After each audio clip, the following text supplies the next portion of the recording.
Great. Good morning, good afternoon, good evening, everyone. I want to welcome you all to today's interactive discussion, Climate Change, Gender-Based Violence, Implications for the Security Sector, taking place today, Thursday, the 21st of January 2021. This webinar is being recorded. The recording of today's session will be sent to all registrants as well as hosted on DCAF's website. Before we start, I want to go over a few housekeeping issues. Interpretation is being provided today in English, French, Russian, and Spanish. I take this opportunity to remind all panelists to speak slowly and clearly so that our interpreters can work effectively. During this webinar, all participants will be in listen-only mode with microphones muted. Throughout the discussion, we will welcome questions coming in from the audience.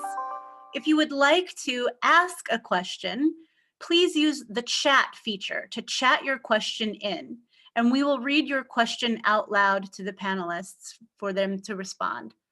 Please indicate who you are directing your question to. This webinar is coordinated through UN Women's Global Community of Practice on Women, Peace, Security, and Humanitarian Action, and is co-hosted by the OSCE Office for Democratic Institutions and Human Rights and the DCAF Geneva Center for Security Sector Governance. This session comes out of our joint collaboration on the Gender and Security Sector Reform Toolkit. At the end of today's webinar, we will share a link to a brief evaluation survey. We encourage all participants to provide your honest feedback on today's session. Your feedback is valuable and helps us as we continue to bring you webinars in this series. If you have any questions about this webinar, please feel free to send me a chat and I will do my best to respond to you as soon as possible. I would now like to introduce my dear colleague, Tatiana Zhitanyova, UN Women Policy Specialist on Gender Responsive Peace Building and Sustaining Peace. Tatiana, you have the floor for your opening remarks.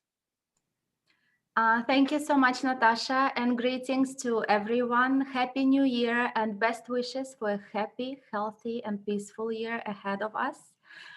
We are extremely excited to see a lot of participants online today, and I believe that's because the most popular topics are on the table today. So gender and security, climate and security, natural resource management, and of course, violence against women, which we see is growing tremendously in the past few years and especially in the past few months. We as UN Women are extremely happy and proud of our long-standing partnership with DCAF, with OSCE on gender and security, and we've done a lot of work, especially last year, on revisiting the gender and security toolkit, which is becoming highly demanding by our practitioners within the UN, within other international organizations, but also importantly within our national and regional stakeholders and partners. We are also very proud of our long-standing partnership with UN Environment, PBSO, and UNDP, with whom we have been working extensively on natural resource management, gender and peace building, and have recently last year issued a new report on gender, climate, and security. We know that most of conflicts, especially local conflicts, are rising because of growing inequalities in access to resources, information, health, services, and so on, and also because of discrimination. And especially last year, the pandemic exacerbated a lot of these issues on the ground, and we see a lot of demand coming from our colleagues to discuss the interlinkages of these complex issues that are reflecting on women in different ways. And one of those ways is unfortunately growing violence against women. Different forms of violence related to women's roles and responsibilities in the society. Some of them related to participation in political political life, social economic life, women's representation in different sectors, and women's representation at the same time can be an answer to those challenging situations. We also saw last year that securitized responses to the pandemic management is influencing the situation of women on the ground. And today we have an amazing panel of experts who would be sharing their experiences, who would be sharing practice and knowledge from the ground, from their practical work, in terms of how all of these issues are interlinked and how the new approaches, the innovative approaches and solutions can help resolve some of these challenging situations on the ground. So once again, thanks so much to all of our invited speakers today. Thank you to our wonderful partners, and a special thanks to DCAF for co-hosting this webinar today. And I hand over back to you, Natasha. Thank you so much for those remarks, Tatiana. I'd now like to introduce our moderator for today's webinar, Megan Bastick, Gender and Security Fellow with DCAF, the Geneva Center for Security Sector Governance. Megan, you have the floor. Thank you so much, Natasha, for the introduction, and thanks, Tatiana, for your words. So on behalf of DCAF 2, it's my real pleasure to welcome all of you to join us in this conversation with a panel of experts on climate change, gender and security. So as has been mentioned, this webinar is one of a series that's grounded in the Gender and Security Toolkit. They look like this. This is a set of resources that was jointly published by UN Women, OSCE, ODIHR and DCAF last February. And I'm really happy to say that in March, we'll be releasing translations of the entire toolkit in all of French and Spanish and Arabic, and there are other languages already available. So the toolkit offers guidance on how to promote gender equality within the security and justice sector, and how the security and justice sector can better contribute to gender equality in broader society, including the eradication of gender-based violence. And this webinar is designed to turn a climate lens to this issue. So we're asking, how might the security and justice sector play a positive role in preventing and responding to the gendered climate and environment-related insecurities, in particular GBV? So we know, I think, that there's really now a growing body of evidence of the clear connections between climate change and environmental degradation and increased gender-based violence through a range of pathways. And our panelists today, and I know many of you in the audience, have contributed to the groundbreaking research and policy advocacy around this. Now, we know that in some contexts, gender-based violence is directed with impunity against environmental defenders to silence them, to deter them.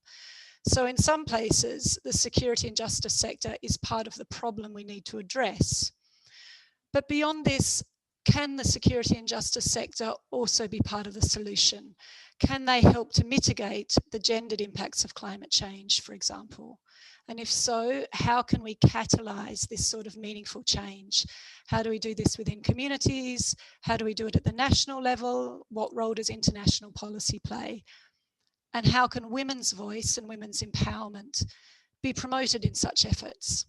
So these are some of the questions and issues that our very excellent panel today will address, connecting perspectives from grassroots activism, from academic scholarship, from UN engagement, and from transnational research. So it's my pleasure now to introduce our four speakers. First, I'll introduce Itzá. Itzá Castañeda is an advisor on gender and sustainable development to the International Union for Conservation of Nature. And she co-wrote IUCN's report, Gender-Based Violence and Environment Linkages, the Violence of Inequality, which some of you may have read and is a really fantastic resource for this discussion. Itzá's also been working at the national policy level in Mexico, looking at how you incorporate gender in efforts to adapt to the impacts of climate change. A second speaker we have is Kavita Naidu, who until recently led the Asia Pacific Forum on Women, Law and Development's Climate Justice Program. So that builds capacity of the women most affected by climate change in the region, and also collects evidence on the impacts of climate change faced by communities. Kavita is also active in the Women and Gender Constituency of the UNFCCC, so the UN Framework Convention on Climate Change. Thirdly, I'd like to welcome Szilvia Csevár. She is a lecturer and researcher in public international law at the Hague University of Applied Sciences. And Szilvia researches the role of Indigenous women in environmental peace building and justice. And she's studied in particular how sexualized violence is deployed in land grabbing in West Papua. And finally, Ngozi Amu, welcome. Ngozi steers the research and analysis of the UN Office for West Africa and the Sahel, which is based in Senegal. So UNOWAS has been researching farmer-herder conflicts, working on women peace builders, and is currently doing participatory research on the impact of climate change and human security. So Ngozi comes very well informed to share some of the issues and dimensions from that region with us. I'd like to thank each of our panelists for being here with us. For some of them, this is not the middle of the day and is actually a really unfriendly time to be online. So thank you very much. So as Natasha said, today's discussion will be shaped around a series of questions that I will ask to the panelists rather than a series of sort of presentations. And I'm going to do my best to, throughout the discussion, also ask your questions. So do put them in the chat. My colleague Camille and Natasha are helping to moderate those questions. You can ask your questions in any of French, Spanish, English, or Russian, and we'll manage a translation. And I'll bring as many of them forward as I can through the discussion and try my very best to ensure that we have time at the end to ask more of your questions. We know that you will all have things that you want to raise. So let's get started. So the first sort of theme that I'd like to explore with our panelists is what are the connections between climate change, environment, and gender-based violence. Ngozi, starting with you. So UNOWAS's research in West Africa and the Sahel has, I understand, mapped several linkages between climate change and human security, including gender-based violence. I wondered if you could tell us a little bit about this. Thank you very much, Megan, and thank you very much for the opportunity for UNOWAS to take part in this discussion. UNOWAS, just to say, is a regional political office that covers 16 countries in West Africa, in addition to a couple of other countries that are part of the larger Sahel region. And at the request of the Security Council, we have been asked to examine the impact of climate change on human security. And the human security, of course, covers, the person's right to food, to shelter, to income, and to survival. So it's quite a broad spectrum. And 3 principles are guiding our work.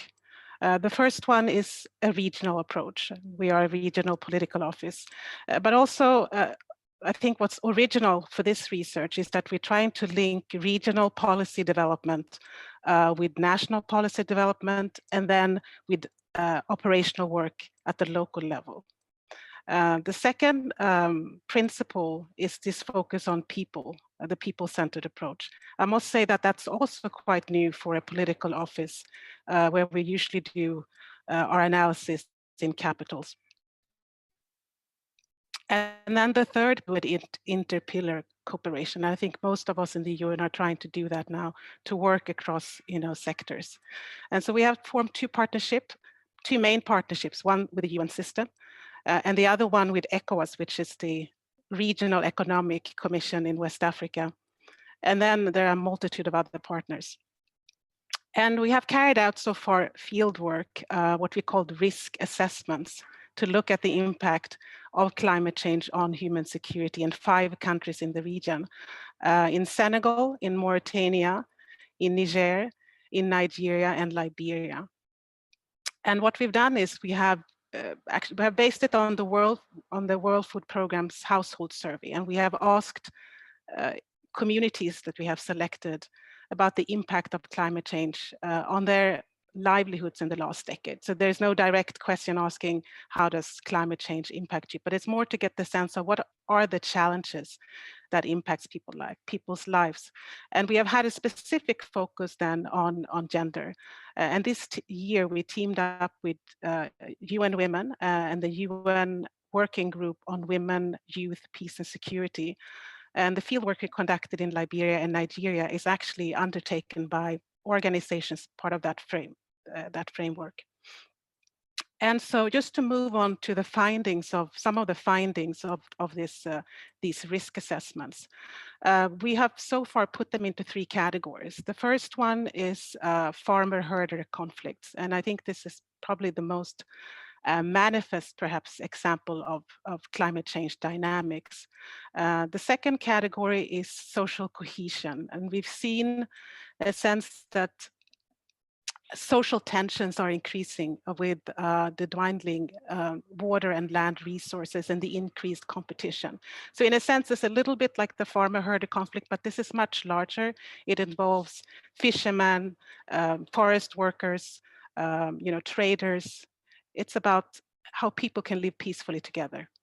And then the third category is migration. And I think this is very interesting. We have done a lot of consultations with the World Bank, looking at this new phenomena of climate migration and also how that impacts both men and women differently.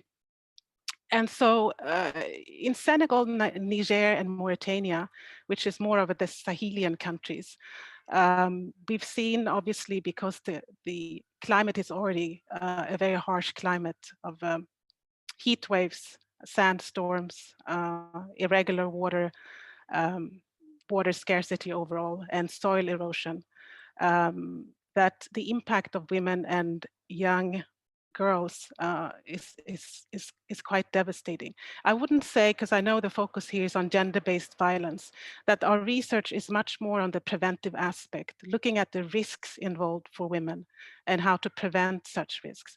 So for example, we have some of the very traditional examples, which we were a little bit disturbed to still see that it's still very much the problem around women and climate change is still very much about women, having to walk further away to find firewood, to collect water, to care for extended families, because often the men are leaving to go to the urban centers to find alternative work. And then also very strongly in Mauritania and Senegal, new diseases being developed because of the sandstorms. And so the children are very often sick with diarrhea. So the added burden that it's, for women in the household. In Nigeria and Liberia, the main issues have been around flooding and soil erosion. And there's the vulnerability around the pre and post harvest, the loss of produce, loss of livestock, and loss of trade opportunities. And we found it interesting in those 2 countries that actually the migration part of this conundrum also affected women. Because usually in Senegal and Niger, what we've seen is mostly the men leaving. But here, our researchers in the field found that many women had to leave. I mean, they could no longer stay in these communities that had been flooded, and that they were seeking out new communities where they could buy land or rent land. And with that, they were recording the sense of insecurity of being in a new environment, and also the fact that if you buy land, then you wouldn't have money left to farm the land. So a lot of challenges related to that. And so the relocation related to climate change. And then, of course, COVID-19, because the research in Liberia and in Nigeria happened this year. So we've seen a huge impact on the economic burden, especially on women. And then just to end on this, because I know I will speak a little bit later on what can be done about this, but some of the responses, I think the women and men were saying in all of these countries is that the state is not really present, that there's a lot of burden on the individual And I think just from having compared to other continents that it seems like the first response, it's so much on the individual. And there were positive examples in Senegal, Niger, and Mauritania. There's a strong focus on what they called communal gardens.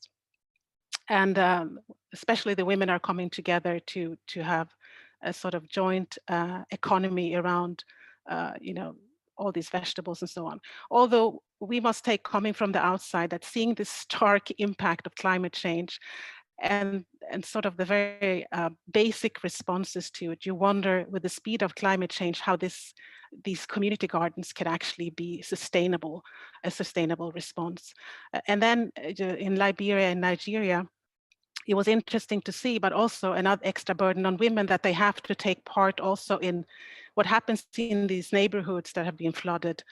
They have to be part of the soil restoration of these efforts. So that's also an added work for women who have already the main responsibility for as caregivers for the family. So again, focus much more on looking at what could be the risks, for the future. I know that in other areas of West Africa, such as Mali and Burkina Faso, you probably see much more of an impact, direct impact on women's security. Thank you. Thank you, Ngozi. Szilvia, can I turn to you now? So you've been studying gender-based violence in West Papua. And could you explain a bit about how what you've studied, what you've seen there connects climate and environment with GBV? Thank you very much, Megan. Yes, indeed, my research is focusing on gender-based violence in West Papua, which is the western half of the island of New Guinea, just above Australia. So gender-based violence in West Papua, which is mostly targeting Indigenous Papua women, is closely linked actually to environmental factors such as resource extraction or climate change.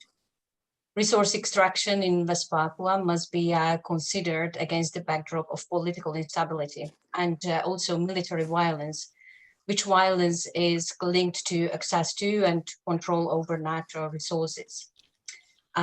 This is very, very closely linked to the territory's colonial history and long-standing colonial grievances, which are stemming from a deeply frustrated process of decolonization in the 1960s.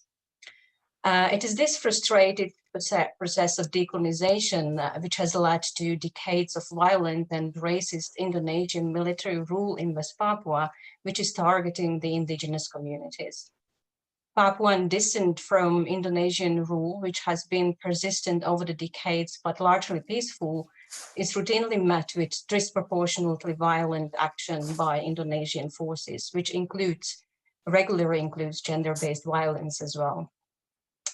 At the same time, we also see that West Papua is extremely rich in natural resources and has been under continuous extraction pressure. It is this extraction pressure which has very soon become an overriding security concern among the local population. The extractive industry is heavily militarized, which militarization is aimed at protecting Indonesian economic interest in the region. So central to this ongoing conflict between Indonesia and indigenous Papuans seeking self-determination is the Grasberg mine, which contains one of the world's largest reserve of copper and gold, and thus constitutes Indonesia's most significant revenue generator. So while the political factors are the major driver of conflict and violence against women in West Papua, it is also greatly influenced by the territory's vast amount of natural resources. Military violence against indigenous Papua women has been pervasive over the decades and is very closely linked to resource extraction and the territory's colonial origins as well. There are several examples of this. Over the decades, Papuan women have endured high rates of gang rape and torture, which with some accounts actually describing particularly sadistic sexual attacks. There are several accounts of sexual violence which have been recorded around the Grasberg mine. And these accounts refer to indiscriminate attacks against women, including rape of young girls and pregnant women even. At another extraction site, there is an account which has been recorded repeated gang rape of a 12-year-old girl by Indonesian soldiers in front of her parents. Other examples of widespread gendered abuses in the vicinity of extraction sites in West Papua include torture, arbitrary detention, extrajudicial killings, as well as large-scale population displacement. On the other hand, we also see that victims who have given birth to children from rape are faced with intergenerational stigmatization. They are rejected and marginalized by their own families, which in turn makes them also very vulnerable to domestic violence. So Papuan women have been basically locked into this vicious circle of violence, both by state and domestic actors. And this situation has been increasingly aggravated by the impact of climatic changes. We see in the intensifying climate change impact in West Papua, which has already disrupted traditional food and water sources in several areas.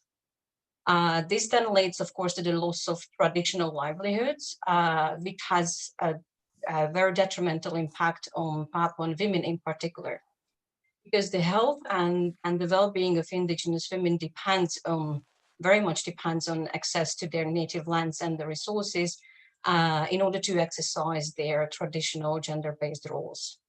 So the breakdown of these traditional roles then creates additional vulnerability to domestic violence and abuse.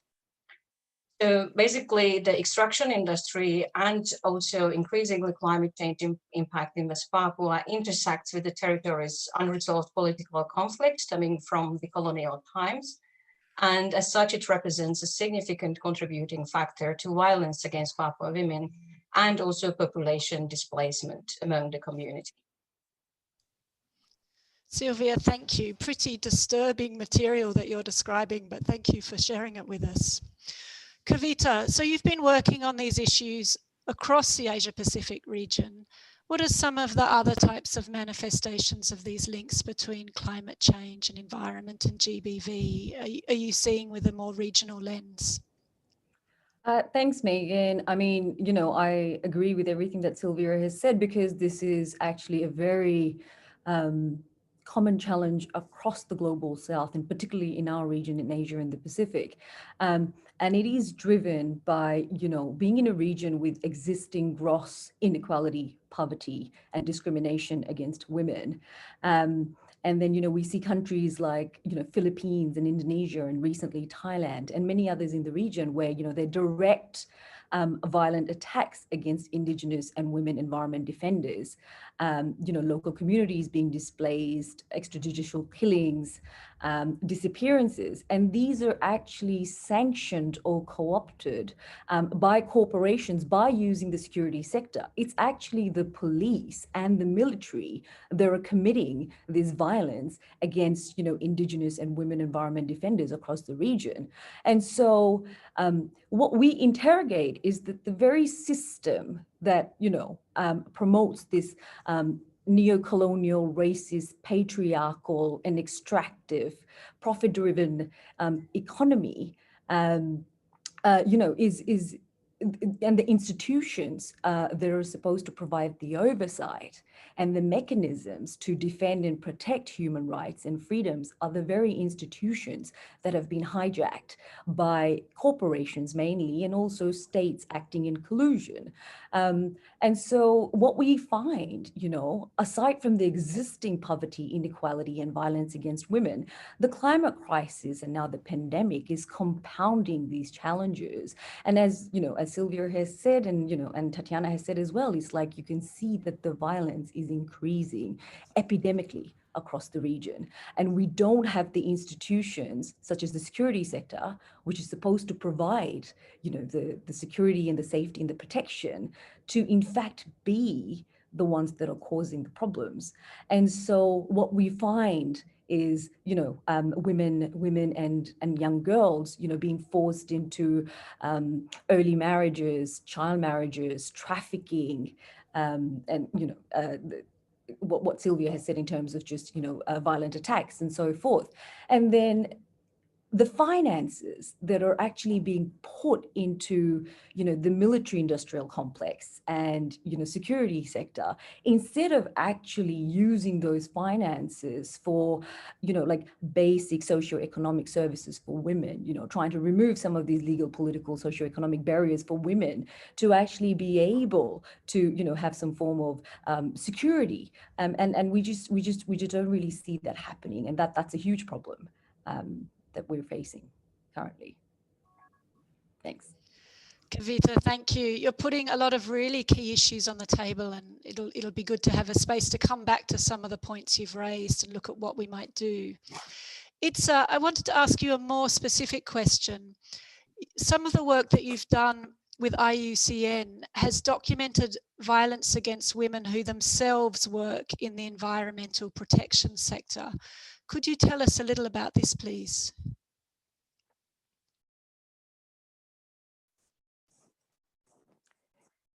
Gracias.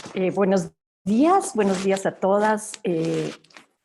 Yo quisiera iniciar diciendo que quienes me antecedieron han planteado una situación que en América Latina y el Caribe es lo mismo. Estamos viviendo lo mismo a nivel global que en Asia-Pacífico, que en África, que en todas las regiones del mundo. La pregunta que me haces nos hace ver un poquito hacia las instituciones y qué ha pasado. Yo quisiera recordar que en la COP20 en Lima se hace el primer plan de acción de género y cambio climático. Y el año pasado se hizo el segundo plan de acción de género y cambio climático. Esto ha tenido implicaciones en términos de qué se está haciendo en las agencias internacionales, digamos, de manera formal. Sin embargo, no se ha tocado aún en esas instancias el tema de violencia de género. Se habla de igualdad de género, igualdad de derechos, pero no se ha llegado a la violencia de género como un tema sustantivo que tenemos que incorporar. Salvo un mecanismo financiero, que es el Fondo Ambiental Global, que desde mi punto de vista ha atendido la recomendación general número 37 de la CEDAW, donde nos dice cambio climático, género y violencia de género tienen que ser abordados. Existen muchísimos planes de acción ya a nivel mundial. En América Latina tenemos más de 8 planes de acción de género y cambio climático que los países están desarrollando. Empezamos a observar también que los mecanismos nacionales de las mujeres en sus planes incorporan el tema de cambio climático, pero aún no se incorpora el tema de cambio climático en las políticas de violencia de género. Es decir, este vínculo aún no se hace. Es un reto que tenemos que seguir documentando todo lo que ustedes, Szilvia, Kavita, Ngozi, han dicho, tiene que ser documentado. En UICN, en este documento que presentamos, documentamos un poco estudios de caso y nuestra recomendación principal es, sí, ya las agencias de cooperación internacional que están trabajando género y cambio climático nos están dando la pauta, cómo los gobiernos nacionales empiezan, las oficinas de estadísticas de género, por ejemplo, las oficinas que documentan la violencia de género no tienen documentado la violencia de género con el vínculo de cambio climático. Y todos sabemos que lo que no se documenta no cuenta.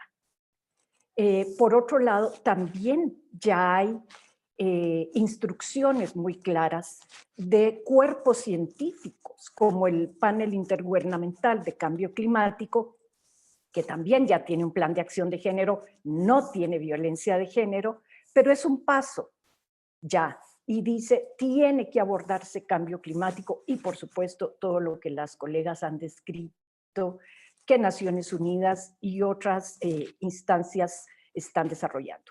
En términos de las agencias internacionales, de las grandes agencias internacionales que trabajamos sobre cambio climático, yo quisiera destacar que la UICN, Conservación Internacional, WWF, hemos incorporado ya el tema como un eje de trabajo.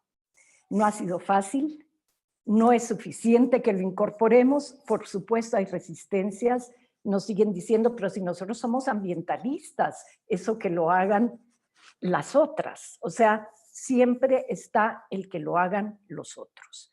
Y nuestra respuesta ha sido, tenemos que hacer políticas climáticas género responsivas. Es decir, que a la vez que conservemos y reduzcamos la emisión de gases de efecto invernadero, también reduzcamos la violencia, la desigualdad y la pobreza.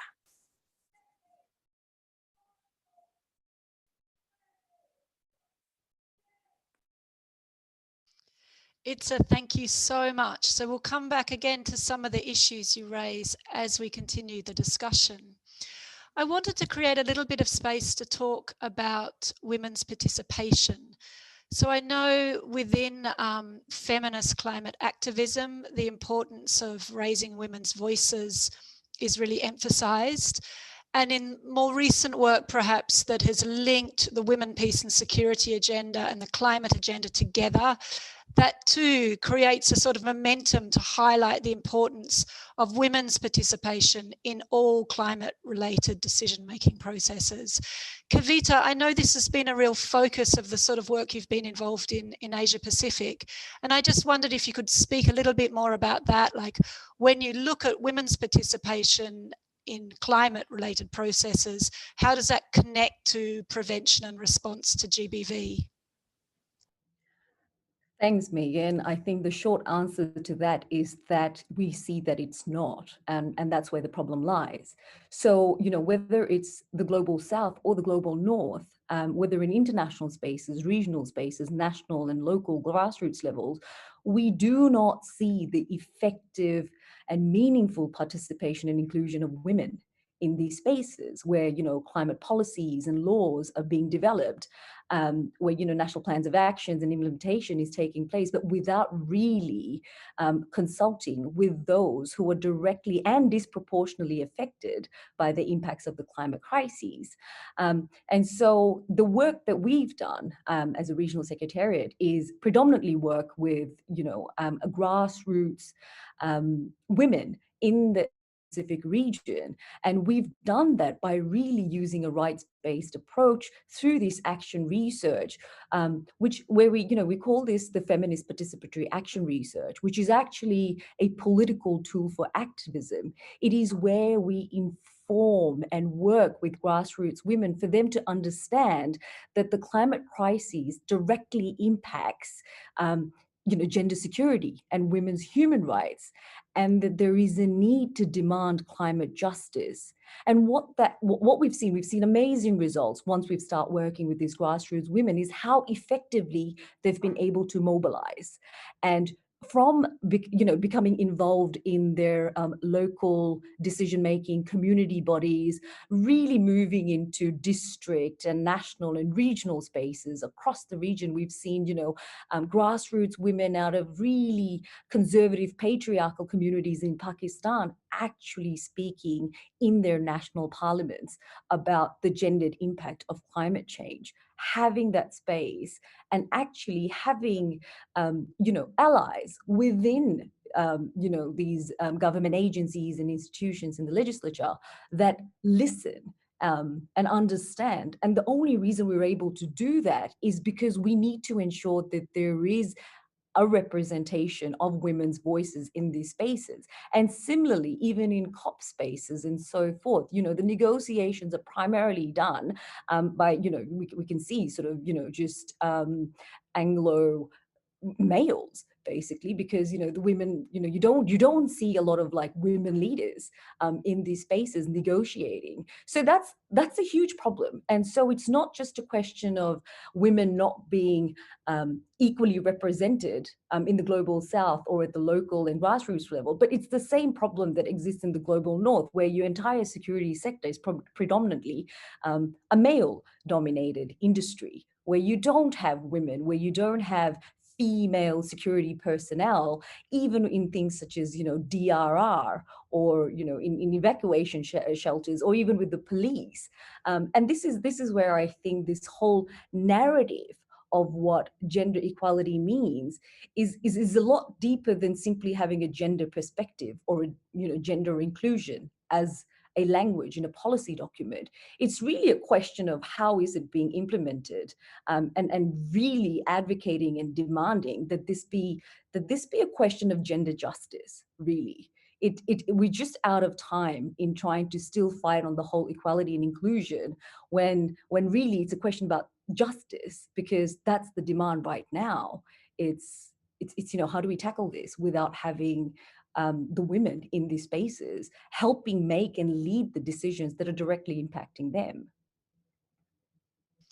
Thank you. A familiar problem with those of us who work on gender and security, this challenge of very masculine institutions and a really difficult long-term struggle to integrate women. So I want to move our discussion now a little bit to trying to more concretely think about entry points to address some of the problems that have been outlined in relation to the security and justice sector as potential abusers and accountability issues, and how we can positively engage the security and justice sector, sort of thinking about these processes on a national level.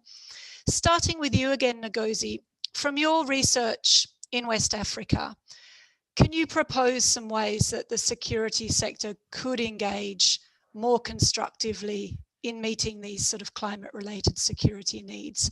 And thinking about that, are there particular tools or guidance or procedures that should be developed to engage the security sector more actively in the gender climate agenda? Well, thank you, Megan. I think I don't have an answer to that and to this very complex sort of interrelated dynamics. But I do think, as I mentioned at the beginning of my introduction, that these principles of doing things differently, of having this intersectoral approach, of putting the people-centered approach first, and of trying to make these linkages between policies at different levels, I think is very important, because one worry that I think we have as the research team who are doing this at UNOWAS is that you wouldn't want this to become another layer, that is this climate risk dynamics, but it should be building on something that already exists. And so, for example, take the first challenge that we identified, which is farmer-herder conflicts. A lot of work is already being done to address this at the local and national level. And even in this region, the regional organization, ECOWAS, has a transhumance protocol, which is not being effectively implemented. But when it comes to security, then we talk about the police and the gendarmerie. I think that that dialogue has to come first. And about these policies and protocols that exist, they are not always translated to the local level. I mean, because these are very local situations, and so the first responders to this are usually the local police. I also think that there's an issue of, ethnicity, religion, all these complex things that are intertwined, and especially in conflict-affected areas. So that it's not an easy answer to it. That's why I think that the conversation has to be one across different sectors. It's not for the security sector in itself to only respond to it. And even when it comes to policy, which we'll address a little bit later, I think that that's why with climate change, you almost need somebody or some entity that coordinates it, because you already have the work being done on the gender approach. And I think, this is the 20th anniversary of 1325. I think that there's been a lot of work done to mainstream it within different countries. And I see that here in the region.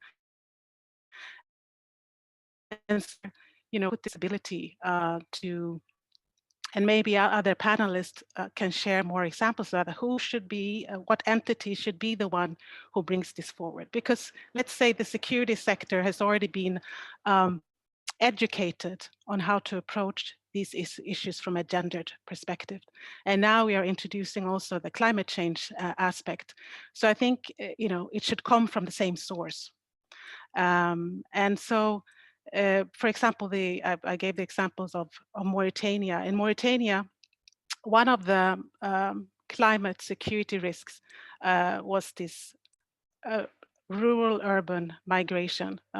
This time it's mostly with men, but it concerns women too, because a lot of the men coming into the city, end up being engaged in delinquent activities and so on, and they don't return home, or they're not able to actually provide financing for the family, one of the reasons why they left. And so the women are then, we met actually quite a number of women who were waiting for their sons to come back. They didn't know where their sons were. And it was not just being stuck in Nouakchott, but elsewhere. And so what should be the response from security forces in that sense? I mean, they're only responding to immediately what they're seeing as the challenge, right? I mean, the whole link back to climate change and all these things is not something, and that's why I wonder sometimes, how can we make this is very complex. How can we make it in a way that it's understood by people? Because I think climate change is the one factor we have the least control over. I think when it comes to political will, economic policies, human rights, we can actually reinforce systems that exist to do this. We have the justice systems, we have economic policies. But when it comes to climate change in West Africa, unfortunately, I think the mitigation aspect of it is going to be very difficult, and that a lot of the effort will be on adaptation. And so again, going back to what should the security forces do, I think they cannot do it in isolation. And I know I'm not giving a full answer to this, but I'm looking forward to hearing from what other panelists can propose. Ngozi, thank you. I think you raise really important points about sort of coordination, and I wonder if there are examples of police agencies, for example, being linked into climate mechanisms on a national level yet. Might I turn to you next, because I know you've been involved not only on the international sort of discourse research level, but in some of these national policy processes, and have been thinking about this. Do you have ideas about how, for example, national mechanisms around GBV could look at climate in more detail? Do you have suggestions of what tools and guidance, training, for example, procedures, it might be helpful to offer or develop? Es para mí, ¿verdad, Itzá? Sí. Bueno, yo quisiera empezar con una reflexión. El cambio climático, como se ha venido diciendo, es multidimensional y es multisectorial. No es únicamente que la violencia de género la tengan que atender los mecanismos nacionales, sino la tendrían que atender todos los principales sectores: transporte, energía, educación, salud, que están involucrados en el combate a cambio climático. Entonces, no es una responsabilidad única ni de los mecanismos nacionales ni del sector ambiental. Es por ello que lo que decimos es un cross-cutting issue que tenemos que poner si realmente queremos hacer políticas climáticas género responsivas. Por supuesto que a partir de la firma del Acuerdo de París hay muchísimos mecanismos que los países se han comprometido a hacer. Uno de ellos es las contribuciones nacionalmente determinadas, que ahorita se están haciendo la segunda ronda. Muchos países están enviando sus nuevos compromisos de reducción de gases de efecto invernadero y presentándolos ante la Convención Marco de Cambio Climático. Esta ha sido una oportunidad excelente para empezar a trabajar el enfoque de género. Y yo voy a hablar de lo que en México estamos haciendo. Cuando empezamos a ver que el principal emisor de gases de efecto invernadero, por ejemplo, es el transporte en nuestro país, y vemos y sabemos que en el sector transporte la violencia de género a nivel urbano, a nivel rural, es un espacio donde se vive. Ahí vimos una oportunidad de hacer una política que a la vez que reduzca emisiones, reduzca la violencia de género. Quiero ser optimista, podría dar muchos más ejemplos, el sector agua también. Sin embargo, yo creo que tenemos que tener un telón de fondo global y es la pandemia. No podemos hoy estar hablando de estos temas sin hablar de lo que la pandemia nos ha traído, no únicamente el año pasado, lo que nos traerá en la recuperación sanitaria, económica, de salud mental, de violencia de género, porque fue un retroceso no únicamente en términos, digamos, de sanitarios, sino en violencia también. Entonces, este telón de fondo nos debe acompañar en la discusión que estamos teniendo esta mañana, bueno, esta tarde para algunos, y pensar que el cambio climático ya estaba y que no es que haya desaparecido o disminuido como al principio se dijo, bajaron las emisiones, sí, pero la recuperación post pandemia seguramente, como hemos visto con otras pandemias, traerá más emisiones. Entonces, esto lo que nos hace es, como decía, creo que Kavita, no se trata de sumar, es una ecuación más compleja.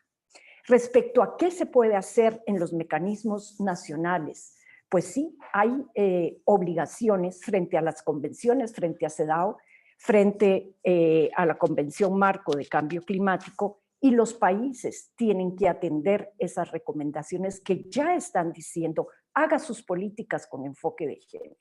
Como dije en un inicio, no dicen, háganlas disminuyendo violencia de género, pero sí tenemos una oportunidad.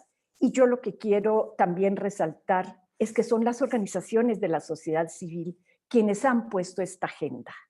No han sido los gobiernos, han sido las organizaciones de la sociedad civil en el mundo, en América Latina y en el Caribe, quienes han puesto la agenda y han hecho a través de documentar casos, a través de denuncias, a través de lo que sabemos ya sobre los defensoras ambientales del territorio, sobre la violencia ejercida contra las mujeres al recoger agua, etcétera, etcétera, etcétera, son las organizaciones de la sociedad civil.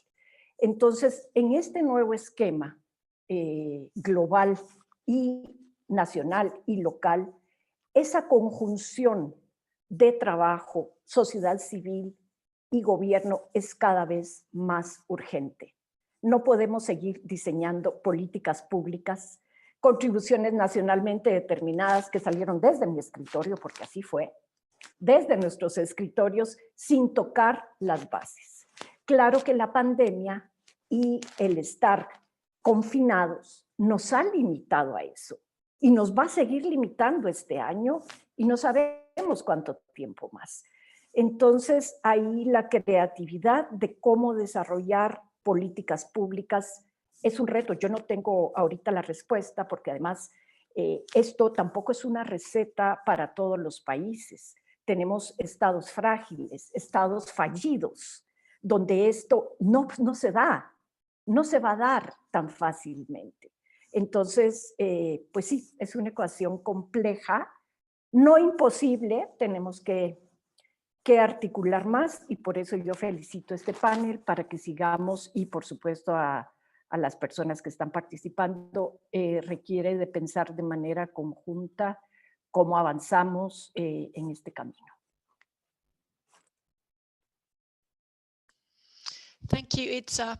We're beginning to get a lot of really interesting questions coming through the chat, and I'm just going to sort of take a moment now to ask one question which a number of people have touched upon in different ways, and that's broadly, how can we support women civil society organizations, women who are victims of climate-related violence, both as other women in the international community, and more specifically, and this is reflecting a question that's coming from a participant in Bangladesh, how can global organizations best support marginalized Indigenous women? I wonder if you might have some ideas on that, or perhaps just a couple of you might like to answer. If you put your fingers up as panelists, I'll turn to you. Itzá, were you wanting to answer? Bueno, yo diría que un mecanismo es ver los financiamientos internacionales. Yo lo dije al inicio, los fondos climáticos, todos tienen ya, todos, no hay uno que no tenga planes de acción de género. Y los mecanismos financieros, dos de ellos, los más fuertes, ya dicen que todo proyecto debe tener un protocolo de prevención y de atención a la violencia de género en los proyectos. Esto es en el caso de proyectos. En el caso de comunidades donde no están con proyectos, donde la violencia de género vinculada a temas ambientales, a escasez de recursos, hemos documentado cosas terribles como fish for sex, sexo por comida, que esto con la pandemia está creciendo, o los desplazados climáticos, por ejemplo, y los migrantes climáticos, donde la violencia de género es una constante desde el trayecto hasta el lugar de llegada. Yo creo que la organización social es fundamental. No podemos esperar que el Estado rescate exclusivamente. Hay que trabajar con los hombres. Nosotros estamos también trabajando con los hombres. Es parte de la justicia de género que tenemos que dar este giro. Yo coincido totalmente con Kavita, que ya no es solo incluyan por favor género. No, eso no nos ha dado resultados en los últimos 20 años. Tenemos que exigir, pero tenemos que informar y tenemos que preparar, capacitar y la exigencia de los derechos. Eso es para exigir justicia tenemos que saber que somos sujetas y sujetos de derechos. Y bueno, ahí dejaría yo. Thank you. It's stirring words. Kavita, would you like to add something? And then I also wanted to ask you a sort of follow-up question to some of the points you made earlier, that beyond the sort of initial question on supporting women, which I think is something that you've worked very closely with. I know that you've done work around women demanding accountability and redress for misconduct by the security sector. And I wondered if you might add some reflections on what sort of mechanisms women are asking for to achieve that. I think, if we're specifically looking at the security sector, so as I explained earlier, this is a region where the police, the judiciary, and the military work hand in hand with corporations to actually commit human rights violations and gender-based violence. And so in order to demand accountability, transparency, and human rights protection, it is critical that oversight mechanisms of these institutions are strengthened in the region. As this region does not have a regional human rights commission, it has a scattering of national human rights bodies. Some of them are effective, some of them are not. So really, how do we, ensure that these oversight mechanisms are strengthened to regulate corporations, to ensure that the lack of access to justice for women is actually being addressed through things such as, mandatory gender budgeting for allowing access to, say, women into, fighting cases in courts, like, ensuring that you have a public defender's office or a legal aid office or an effective prosecution where you are able to access, these independent institutions in order to fight for compensation, loss and damages, reparations, and so forth. And this is a challenging one. This is a really difficult one because it's not simply a question about just, mitigation is almost a no-go in the global South, given that we're still developing and the challenges of the women themselves who, are seeking economic empowerment and so forth. But, it's not about adaptation either. It's really about, the human rights violations and the violence that is being perpetuated by a system that's inherently set up to do the exact opposite. And so there is a huge push by those of us working in this sector to also rely on the international human rights framework. So relying on treaty bodies, relying on special rapporteurs to come and do, missions in these countries to really, and to use, independent media to really raise awareness and information about just how corporations and states are not only exacerbating the climate crisis, but doing it literally on the backs of exploited and unexploited labor of women of color in the global South. And so these are some of the tools that we're using. So it's a lot of it is just being pulled from, what we know within the international human rights frameworks, because in the region, it is very, very challenging to try and enforce redress, constitutional redress, and so forth. And so we use what tools we can find, and you can understand that, we can't even mobilize on the streets and protests, given that we live in a pandemic world. So now we've got this added challenge of, how do we continue to do the work that we do through this digital divide? And so there's a lot of issues, and I agree with Ngozi and Itzá. There's no one answer to this. We really need to take a multidisciplinary approach and really look at the root causes of what's causing the climate crisis and the violence that's inevitably flowing out of the crisis as well. And that's where we really need to target and challenge. And this is where I keep repeating that, the system itself is hijacked to work against us. And this is where the challenge lies, I think, for all of us to really figure out how to do it. The way we do it, obviously, is through movement building and collective action. But, this is where I think anyone working, whether it's in the academic field, whether it's in, legal institutions, and like I said, independent institutions such as human rights commissions and so forth, it's really about how do we build a cohesive system that's really working to, ensure that there is a better way forward. Thank you. Szilvia, is there something you'd like to add, please?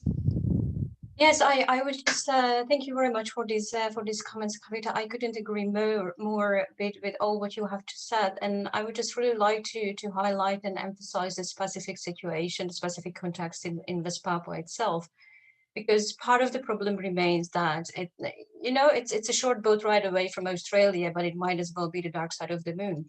No one knows about it. This remains completely isolated and locked away from the world, where international media and human rights workers are effectively locked out from the territory by Indonesian authorities. Just one example: the Office of the High Commissioner of Human Rights of the United Nations has repeatedly requested access to the territory from the Indonesian authorities, but this has been systematically denied. So human rights organizations, international media, simply not getting access to the territory. They have no way of reporting of what exactly is happening there, which is part of the problem. It's part of a problem. And before we move on to any other discussion and how can we improve the situation of women, this needs to be addressed in this specific context. Thank you. I'm going to now pick up some of the other questions that are coming through from participants, because they're raising lots of really interesting issues. Panelists, if you would like to respond, I won't ask each of you to respond to every question, but if you feel like you have something to say, if you could go like this, I will then turn to you. So we have a really interesting question from Bukola Adamola Adelheim. Apologies if I've just mispronounced your name, but a really good question. Are there any good practices in addressing the trauma and psychological impact of SGBV in climate change triggered conflict? Are there any experiences of the role played by women's groups in the security sector in relation to this?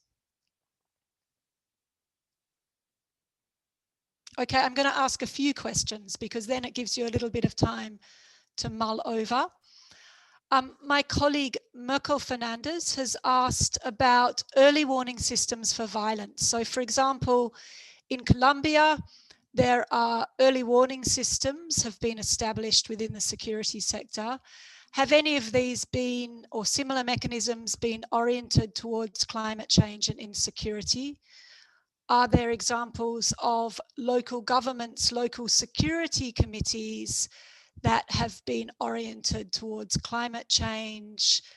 Could these be empowered as a priority? And a third, perhaps more general question that people might like to comment on, what are the initiatives that could help develop climate resilient activities? So if any of you would like to, panelists would like to respond to any one of those three questions, give me a little point with your fingers. Ngozi. Yes, thank you, Megan. And yes, I agree. Very good questions. I wanted to respond to this idea of policy and policy implementation. And I think, though, that there was the question of where do you put this, where do you, there's so many policies and so many platforms. So how do you move this forward? And I do think that this connection again between international, regional, national, and local is very important. I mean, we have the Paris Agreement, and we have the determined contributions from countries. And then there are many countries who are developing their own national climate change adaptation policies. I think you have to start there, because I think, so for example, what we are trying to do here in West Africa is to take the findings from our research, which is basically the local people who have spoken about how they see the challenges and what to do about them. Then we are now linking this to ECOWAS, which is the regional organization. And we have established a partnership with ECOWAS where they are providing technical support to national governments. And so we have agreed that the findings will then feed into the technical support that they provide to governments who are developing climate change adaptation plans, to make them more conflict sensitive, but also to take into consideration these gender aspects. Now, it's easier said than done, and I think what's going to happen at the national level is what we haven't figured out. And again, going back to this issue about how should it be coordinated? Should the Ministry of Women and gender issues be the one working with the Ministry of Environment? How do you do it in such a way that it just doesn't become an added kind of entity? And so I think that there are some straightforward things to do, but it has to be thought through so that if you start on a good foot, meaning you're actually bringing in the locals, you also have to allow these that input and those ideas to be part of the planning, to be part of every single stage actually of the planning and implementation of those plans. And going back then to the focus of today's meeting, which is about security, the security apparatus have to be part of that process too.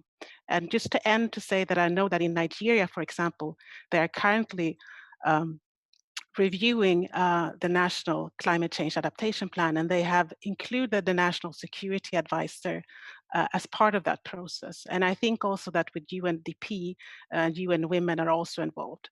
But again, it takes that kind of coordination to do it. So I think it's possible, but it has to be strategic. Thank you.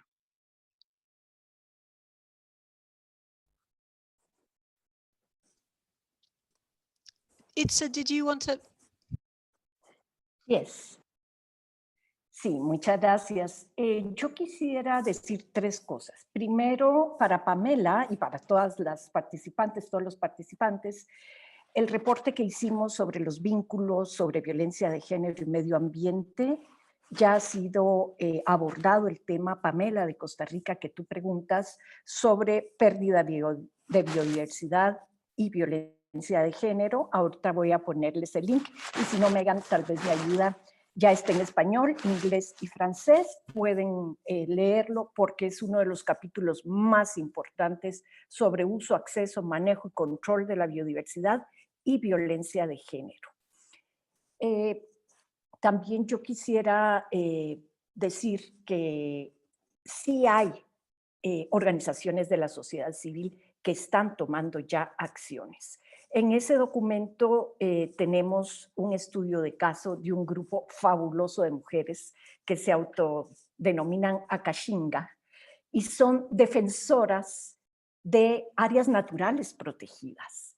Y ellas están organizadas, son guardabosques, rangers, ellas, y solo son mujeres, y vienen ellas de un proceso de muchísima violencia y discriminación, y se organizaron, y ahora son quienes manejan, quienes cuidan las áreas, esta área, gran área natural protegida, y es una buena práctica.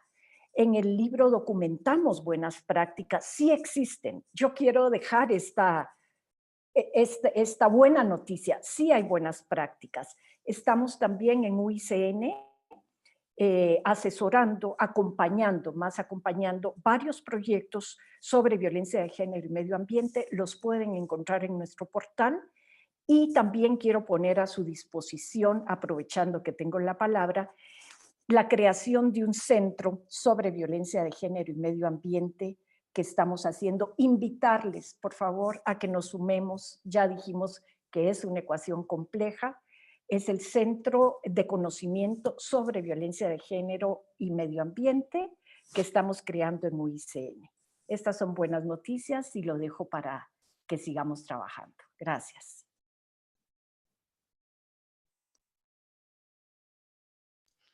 Itzá, thank you. That was a really great example. And as you say, it's good to have some good news and good practices to share.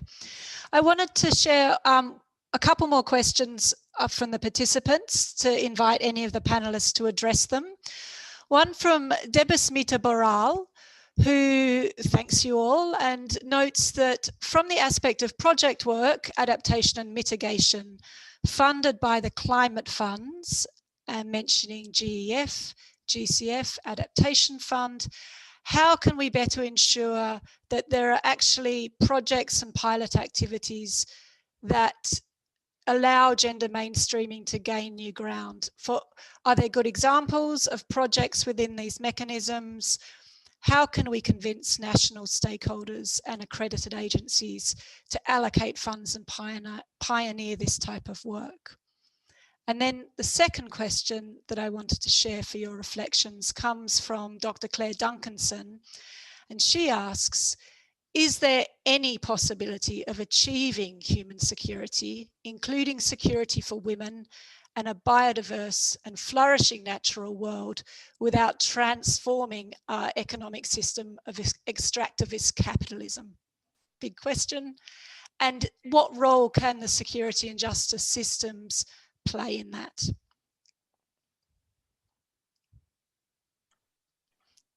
Would anyone like to address any of those questions? Kavita. So I'll go with the one on the Green Climate Fund and GCF. So APWLD sits in the GCF CSO working group. So there is a CSO group. Can I just stop you for a moment and ask you to explain all your acronyms, because I think some of our participants won't know them all. Okay, so the GCF is the Green Climate Fund. And this is the fund that has been primarily set up for countries to pledge finances for climate finances for mitigation, adaptation, and climate resilient projects. And so there is a civil society working group that sits as an observer. So where tenders are being made by different institutions and mostly banks and UN agencies and private sector on projects, either dealing with mitigation or adaptation, the role of the CSO working group is to monitor and act as a watchdog to ensure, do these projects have gender, social, and environment safeguards? And in a lot of cases, they don't. And so what we do then is we make submissions and we provide evidence of whether these projects are in fact helping address, whatever climate issues that are being raised. Are these just climate solutions, or are they false solutions that are being peddled in projects simply for, again, like a market-based profit-making scheme? And so this is where this is a very important role in terms of how climate finance actually transfers from the fund, and does it really impact the communities that needs to benefit? And it's hugely challenging. So one of the things, and I'll go to this previous question, which I wanted to answer, Megan, but we didn't get a chance. Particularly for those of you who are coming from the global north countries, is that those of us fighting for feminist climate justice from the global south, one of our key principles and foundations of the demands and actions we call for is historical responsibility. And the historical responsibility lies squarely on the global north to provide the finances for us to tackle the challenges of the climate crisis in our region, because the challenges here are disproportionate. We are also facing crippling debts to the global north through an unfair and unjust trade and investment system, where we don't even have the finances to, address the pandemic, provide basic access and services to women, social services, and now facing, humanitarian disasters and conflicts. So these are some of those key critical systematic challenges that we're demanding radical transformations of. And so one of the ways that you should really hold your states and corporations accountable is for their role in contributing to exacerbating the climate crisis. And how are you holding your governments in the global north accountable for what's happening in our part of the world? And this includes the trillions that are being funneled into your military industrial complexes that are using enormous amounts of fossil fuels to simply run. And so one of the things that we're all pushing for is for a global Green New Deal, a radical transformation of our current extractive capitalist system to one that is ecologically sustainable, protects human rights, uses just and equitable transition, and many solutions and positive ways of moving away from our fossil fuel dependent economy. But we are interrogating whether the global Green New Deal is in fact working for those of us in the global south, given the challenges that this region is already facing. Just and equitable transition works very differently in the global north as it would in the global south. Similarly, military complexes and the security sector global north is far different to what we have in the global south. So this is the kind of deep analysis and multidisciplinary ways we need to look at even the solutions that are being offered. And is it a solution that it will perpetuate the existing inequalities? And so those are the two things that, I thought I could share in terms of what can, we do to support the call to demand for climate justice globally and working together. Thank you. As we come towards sort of nearing the end of the time we have, I'd just like to make sure that Itzá, Szilvia, Ngozi, you each have a chance to share any further responses or reflections or comments before we close. Itzá, could I turn to you next if there's other things you would like to say or other questions?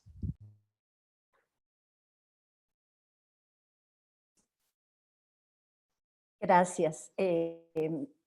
Yo creo que no nos dio tiempo suficiente para abordar los impactos que el modelo extractivista tiene en la violencia de género. Lo vivimos a nivel global. Yo podría contarles lo que sucede en Ecuador, en Perú, en Bolivia, en Brasil, en México, en Guatemala, etcétera, etcétera. Y lo que documentamos en perdón que sea tan autorreferente en este reporte que tenemos. El modelo extractivista es violento en sí mismo. Violenta a las comunidades, violenta el medio ambiente y es el modelo que está imperando a nivel global. Entonces, esto nos obliga a hacer un análisis más allá y hacer un análisis geopolítico también y de compromisos, como decían las colegas, de qué está haciendo estas grandes corporaciones, quién las maneja, quién las vigila, cómo los gobiernos también son copartícipes y les permiten la entrada en aras de la recuperación económica. Y esto lo vamos a ver más, y lo estamos viendo día con la pandemia. La recuperación económica nos está obligando a abrir más espacios para la minería, por ejemplo. ¿Qué implica esto? Es decir, tenemos que dialogar muchísimo más, y esto también vinculado a los llamados crímenes ambientales, que son el cuarto nivel de crimen después del tráfico de armas, el tráfico humano, son los crímenes ambientales. Es decir, toda la ilegalidad que está vinculada con el crimen organizado. En esto, en la pesca ilegal, en la tala ilegal, en la minería ilegal, en la extracción ilegal de los recursos, hay violencia de género, hay tráfico humano, tráfico de niñas, hay horrores que tenemos que analizar, cómo los crímenes ambientales también son copartícipes de la violencia de género. Creo que este es un tema para una discusión más profunda que tendríamos que seguir en términos de seguridad, pero a la vez como en muchos estados fallidos o frágiles, donde no hay leyes o donde las leyes permiten esta violencia de género, el extractivismo, estos modelos entran de manera más fácil. Y cómo estas corporaciones debieran también asumir límites, responsabilidades. Ese es el gran reto que tenemos. Gracias. Thank you, Itzá. Szilvia, would you like to add any comment? Yes, thank you very much, Megan. And I couldn't agree more with what Kavita and Itzá has just said. Kavita was referring to historical responsibilities. And yes, I mean, in my opinion, we cannot move forward without looking backwards. I mean, all those colonial wrongs, all those historical responsibilities must be addressed and must be taken into account in order to move forward and build back better, which seems to be the new slogan of the world. And also the role of extractives that cannot be underestimated, and the gendered patterns of extractive industry cannot be underestimated. We see in the specific context of West Papua, this gender-based violence remains firmly rooted in and sustained by today until today by this unresolved colonial history and this controversial militarization of the extractive industry there. So this controversial militarization of the extractives at the expense of indigenous communities, it really establishes a predatory set of circumstances in which perpetrators actually has vested economic interest in continued violence in order to maintain access to natural resources, which then in turn leads to protracted conflict with the potential to spill over borders even. So these are indeed the bigger questions for further discussion, how to deal with these issues. And the underlying element remains, of course, that all of this is being increasingly aggravated. Extra pressures are being put in this situation by the changing climate, which affects marginalized communities the most. Thank you. And Ngozi, finally, to turn to you to have the last word in a sense. Oh.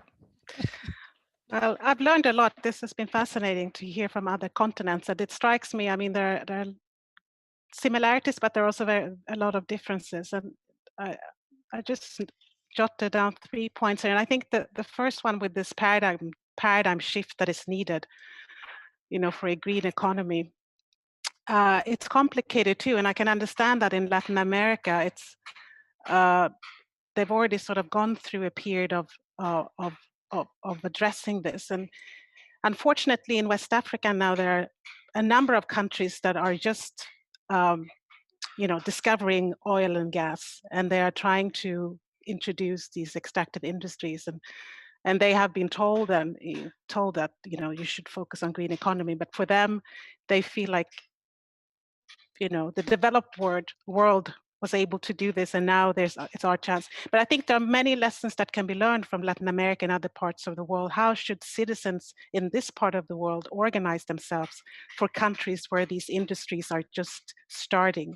And that's one. And then the second one, I really liked Kavita's approach, this rights approach. I hadn't really thought about that it's just not only about adaptation, but it's really about the rights to land for women, the rights to shelter, the rights to livelihood. And I think that we will try to integrate more of that approach, that it's not just to adapt, but it's also a right, and that right you have to demand.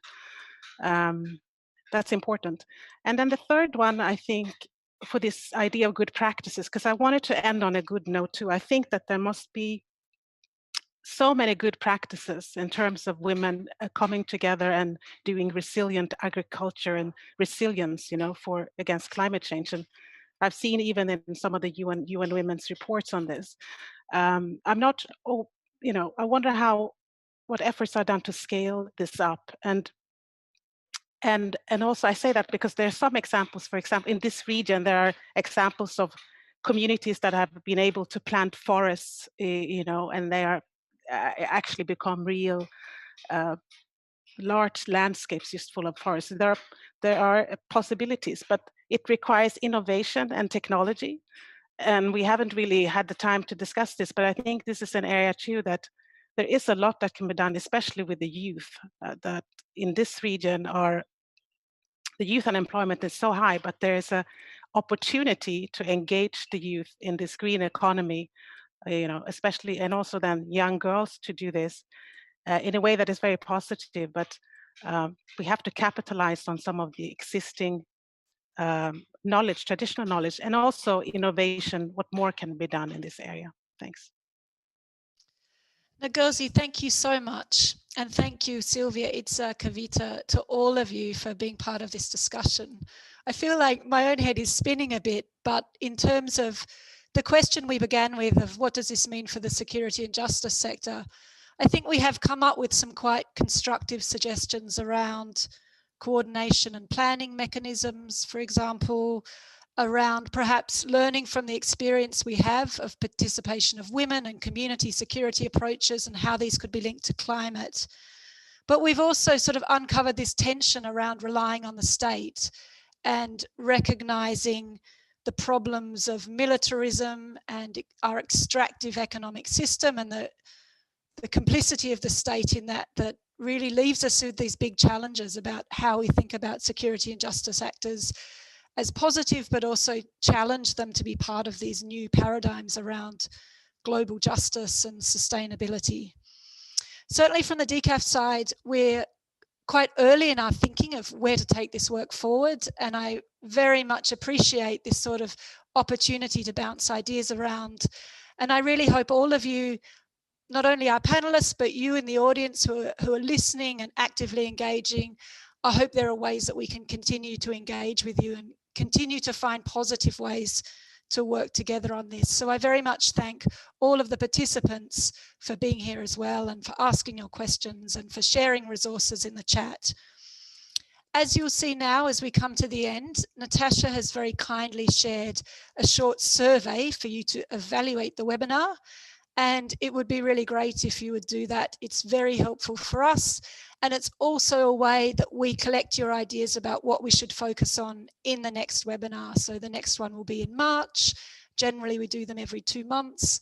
And we would really like to hear from you what you would be interested in talking more about, whether it's a follow-up to the issues we've been discussing today or something else. Very finally, I would like to thank all the interpreters. We have an invisible army of interpreters for today's session. Thank you very much. Thank you for all of those who participated in other languages than English. I'd really like to thank my 2 colleagues, Camille Reisler and Flavia Eichmann, who were instrumental in organizing this.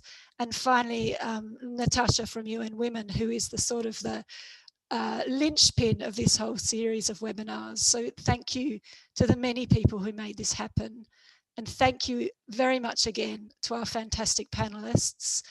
And I very much hope that this is just the beginning of this conversation and we can continue and build on it. Thank you.